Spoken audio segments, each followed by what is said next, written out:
Ante el asombro del mundo y la indignación de 70 millones de personas en nuestro país, por primera vez en la historia de los Estados Unidos, un expresidente va a enfrentar cargos criminales como la triste crónica de una persecución política anunciada.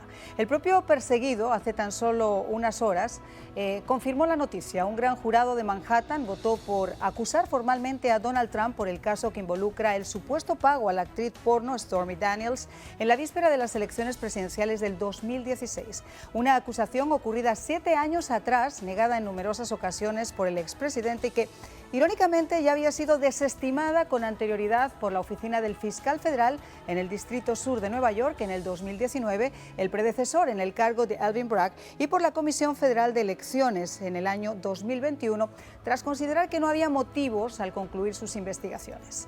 Y aunque el indictment permanece sellado y aún no se ha hecho público, lo que estamos presenciando bien podría tener una lectura realmente indignante, insólita y peligrosa.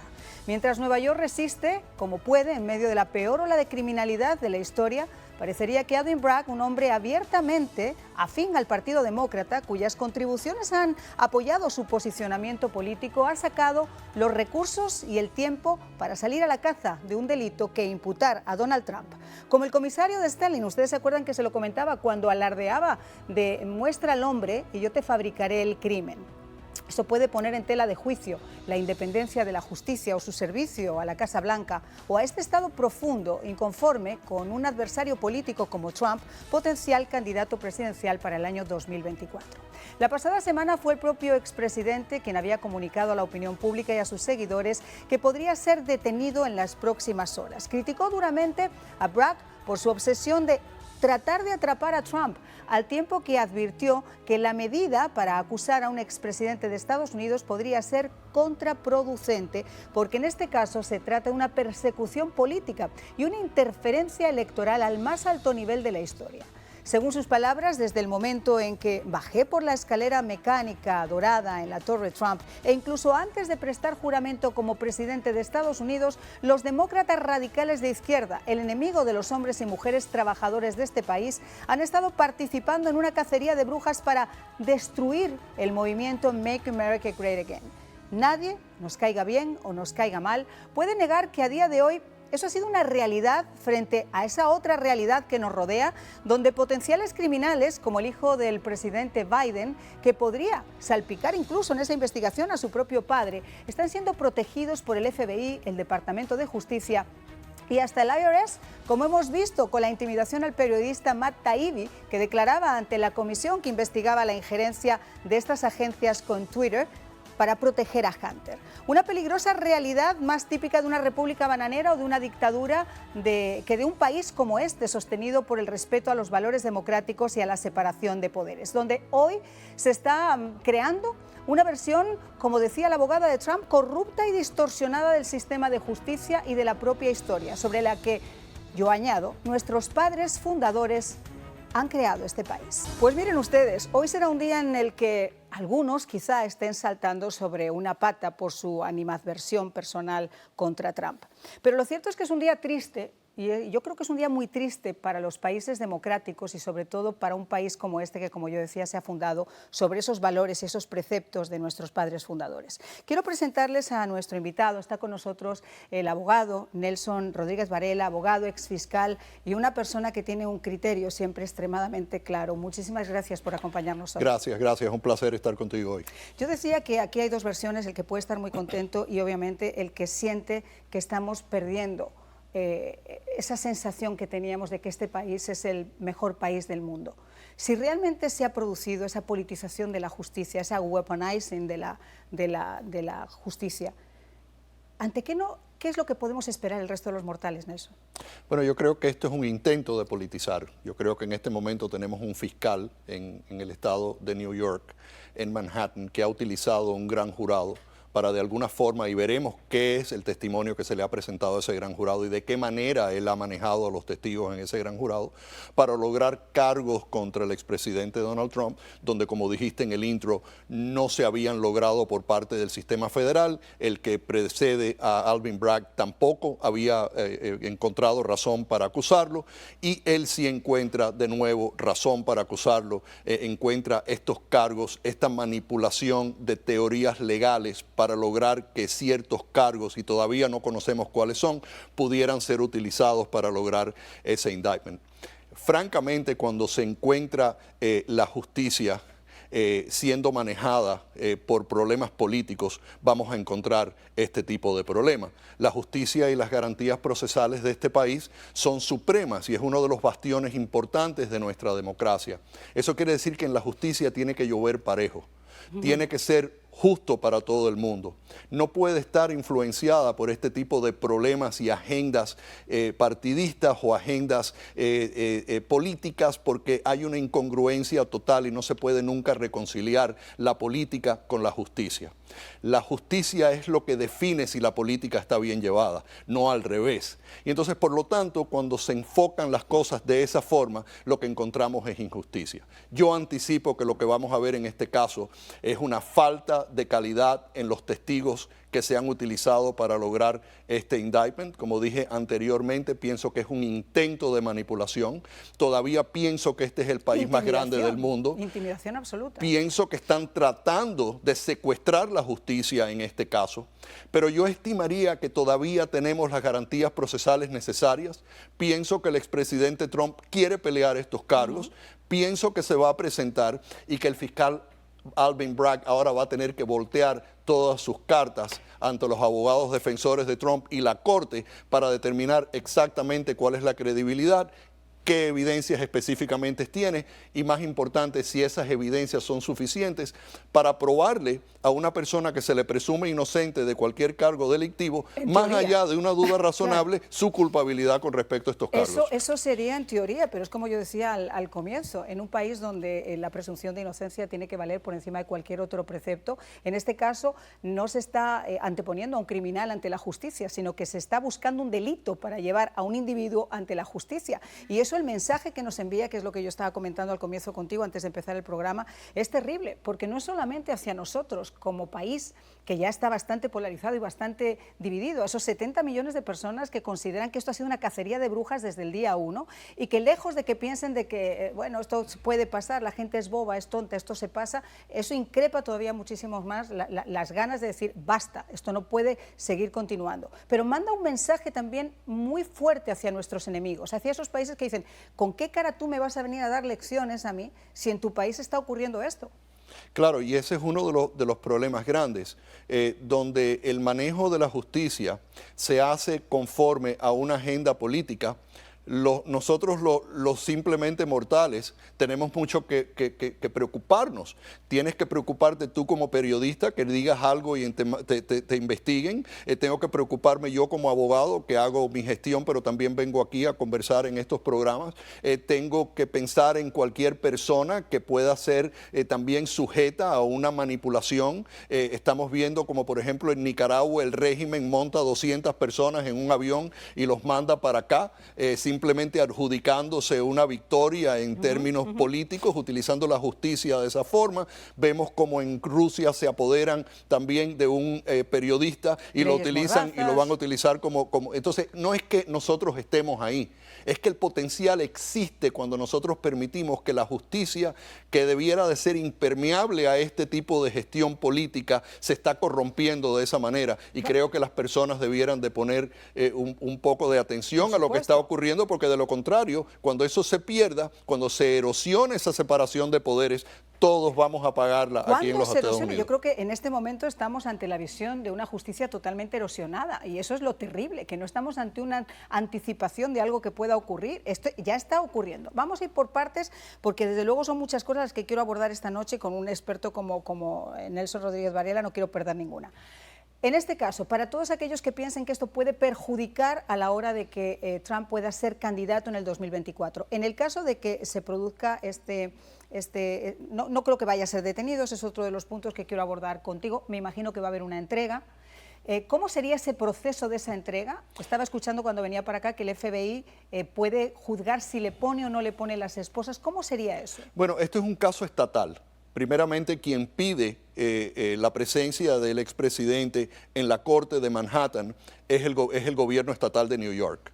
Y por lo tanto, el gobierno estatal en New York tiene jurisdicción dentro de New York, pero no tiene jurisdicción en los otros estados, incluyendo la Florida. Por lo tanto, en este momento lo que están tratando de hacer es de comunicarse con los abogados del presidente para lograr que el presidente se entregue al proceso en Nueva York.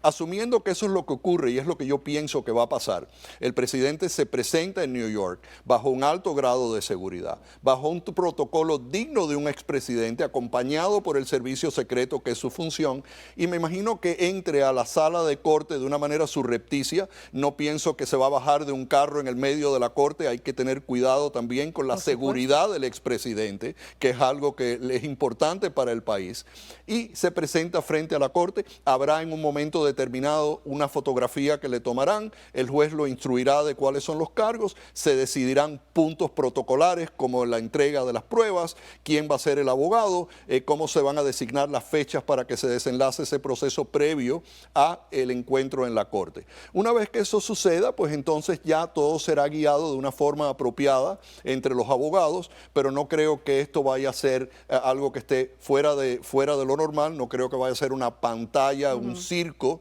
que de otra forma es lo que sería. Espero, voy a pedirles a nuestros compañeros que nos pongan por favor en pantalla ¿qué fue lo que dijo? Porque tiene mucho sentido con lo que estaba diciendo el abogado Rodríguez Varela sobre que tendría jurisdicción en Nueva York, pero no en la Florida. De hecho, esta tarde el gobernador Ron DeSantis ya ha hecho unas declaraciones diciendo que el presidente, si no se quisiera entregar, no se tiene por qué entregar. Pero vamos a verlo. Dice, la militarización del sistema legal para promover una agenda política pone patas arriba el Estado de Derecho. Ese es antiestadounidense. El fiscal de distrito de Manhattan, respaldado por Soros, ha tergiversado constantemente la ley para degradar los delitos graves y excusar la mala conducta criminal.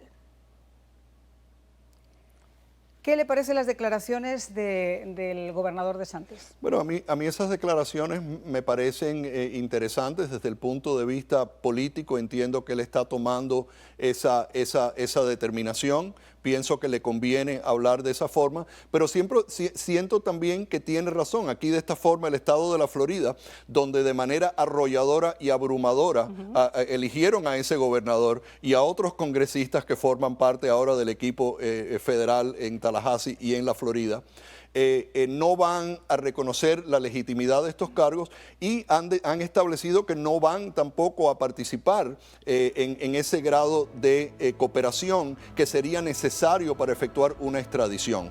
Lo que es importante reconocer es que una extradición no es lo que yo pienso que va a suceder. Yo creo que el presidente se presenta. Sí, sí. Yo creo que él no se va a esconder. Yo creo que hace tiempo que él quiere echar esta pelea. Esto está sucediendo hace más de 5 o 6 años. Es el momento de que el presidente se ponga en ese momento a establecer cuáles han sido sus conductas y de qué forma él atendió los consejos de su abogado, porque algo es bien claro.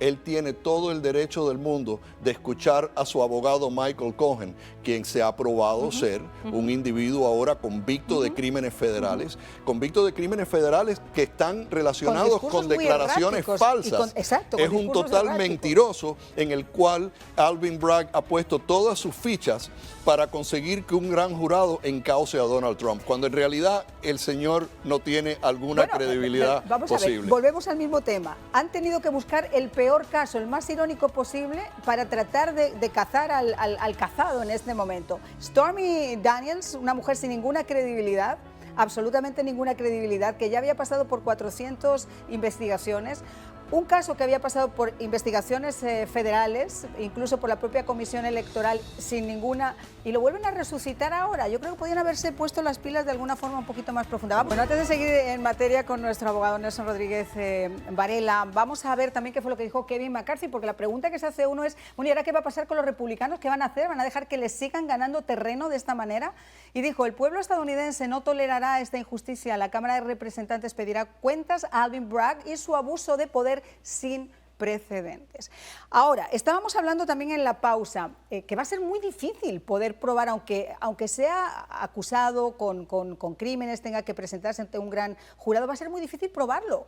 ¿De dónde se consigue un jurado que sea escéptico y que no tenga opiniones hechas sobre Donald Trump? Esa siempre ha sido mi pregunta. ¿Dónde tú encuentras miembros de un jurado que vayan a poder decir a ciencia cierta que pueden echar a un lado todas las ideas preconcebidas acerca de lo que este caso sería, acerca de cómo se sienten con referencia al presidente Donald Trump, y juzgarlo solamente por los hechos presentados en la Corte en relación a las instrucciones de la ley que el juez vaya a dar? A mí me parece insólito que alguien pueda contestar en una situación tan polarizante como el presidente Trump, que tú vayas a poder ser justo y ecuánime en esa decisión. Lo otro que te quería decir es que muy fácilmente Alvin Bragg controla lo que el gran jurado vaya a hacer. Él puede controlar los testigos, la frecuencia con la que se reúnen, qué es lo que va a decir cada testigo, sin ningún tipo de influencia de defensa. Hay no un abogado defensor presentando absolutamente ninguna otra prueba, y tiene el control total sobre lo que ese gran jurado va a hacer. Por lo tanto, una cosa es conseguir la acusación y la otra va a ser probar esto más allá de una duda razonable en la Corte. Wow, eso sí que va a ser un tema bastante complejo. Ahora, vamos a hechos que son los que yo quiero poner sobre esta mesa. Estamos hablando de justicia ecuánime, de la visión que tiene nuestra gente. Esto no es un caso de demócratas ni de republicanos, de si eres rico, si eres pobre. Aquí se está históricamente llevando ante un gran jurado a un expresidente de los Estados Unidos. Y yo, viendo ese panorama, me pregunto, que es lo que estábamos diciendo, ¿qué me puede pasar a mí? Y ahí vamos a entrar en lo que ha ocurrido esta misma semana, para que la gente tenga un poquito claro por qué se habla de la politización de la justicia. Ha habido una investigación de 2 años hecha a Hunter Biden, que llevaba en curso 2 años a Hunter Biden cuando se produjo las elecciones en las que el señor Biden competía con el señor Donald Trump. Esa investigación el FBI la mantuvo oculta y no se dieron los resultados, no se habló sobre esto hasta que las elecciones habían pasado. Si se podía modificar o no el acuerdo, lo dejamos en veremos, pero eso ya de alguna manera salta la primera alarma. La segunda alarma es que en este momento hay contenido concreto que se sabe de la documentación que se ha investigado, lo que ha hecho Hunter Biden, y no se ha proseguido con esto. Se habla del big guy, se habla de las posibles implicaciones que podría tener el señor Biden, la familia del señor Biden, y esto es como que se le da un bendito carpetazo y aquí no pasa absolutamente nada. Tenemos al expresidente Clinton con Paula Jones, con Mónica Lewinsky, no pasa nada. Tenemos a la señora Clinton a golpe martillazo destruyendo todos los mails que podía del servidor de la Casa Blanca, no pasa nada. ¿Con qué cara le decimos a las personas que nos están mirando que la justicia en este país es ecuánime? Y una de las cosas que se le dice a los miembros de un jurado es que no pueden dejar su sentido común en la puerta de la corte. El sentido común es algo que se tiene que aplicar. Sus experiencias en la vida es algo que pueden utilizar para determinar los casos. ¿Y quién no está pensando en eso que acabas de decir? ¿Dónde encuentras un jurado ecuánime que pueda poner todas esas cosas fuera de su mente? ¿De qué manera tú puedes demostrar que este es un encauzamiento legítimo, cuando en otras ocasiones no ha habido encauzamiento con casos mucho más claros y con mucha más evidencia de lo que tienen aquí? Por eso la parte importante va a ser el desarrollo de este caso en la Corte. Este caso se va a poder ver públicamente mucho más que un caso federal, porque las leyes que rigen este tipo de proceso en la Corte Estatal permiten mucho más manejo de prueba por parte de la defensa, permiten una obligación de la Fiscalía mucho mayor de hacer que sus testigos se presenten a ser interrogados por los abogados de defensa. Existe un proceso mucho más abierto para que la gente pueda observar lo que está pasando. Entonces, lo que vamos a tener durante estos próximos 2 años va a ser este caso siempre en la presencia pública. Esto es algo que les va a costar al estado de Nueva York. Esto es algo que va a costar a esa postura de no aplicar la ley de una forma correcta, ecuánime, pareja para todo el mundo. Y no se trata de que una persona lo esposen y a que otro no lo esposen cuando lo presentan. No se trata de que lo entren por la puerta de atrás o por la puerta de adelante. No se habla de circo, se habla acerca de pruebas, proceso y las garantías procesales que requieren que este encauzamiento se pruebe en la corte frente a un jurado. Y ahí es donde vamos a ver realmente la legitimidad. Ahí es donde se cae totalmente la idea de que esto es un encauzamiento apropiado donde los otros no lo son. Ahí es donde realmente se establece si la Fiscalía tiene o no las pruebas y si esto es un encauzamiento político o no lo es. Y la gente tomará sus propias decisiones. Aquí no sabemos ni los cargos ni sabemos las pruebas todavía, pero ya nos vamos a enterar y poco a poco nos iremos dando cuenta de estas cosas. Y esta farsa y este circo eventualmente va a dar lugar en la presencia de todos los americanos y todo el mundo. Y el problema es lo que estamos viendo que va a pensar el resto del mundo como los Estados Unidos ser una superpotencia, porque nos convertimos en nuestros propios países y nosotros dejamos que esto salga de esta forma impune. Néstor, nuestros minutos finales. Yo soy amante de la democracia y soy amante de la justicia, pero es una justicia que tiene que ser igual para todo el mundo. Yo estoy en contra de que los gobernantes se aprovechen y puedan manipular la justicia con sus agendas, porque nosotros tenemos que hacer la diferencia en este hemisferio, en este mundo. Los Estados Unidos son esta gran potencia por las garantías procesales que ofrece este gobierno y este sistema de justicia. Y en este caso vamos a estar en la pantalla del mundo y tenemos que hacer nuestro trabajo. Pues yo espero que hagamos bien ese trabajo, pero les voy a dar una noticia, se lo voy a adelantar sin necesidad de una bolita de cristal. Si pensaban que quizá esto podía ser el final del expresidente Trump, piénsenlo dos veces, porque en este momento hay 70 millones de personas que tienen sus ojos fijos en lo que está ocurriendo.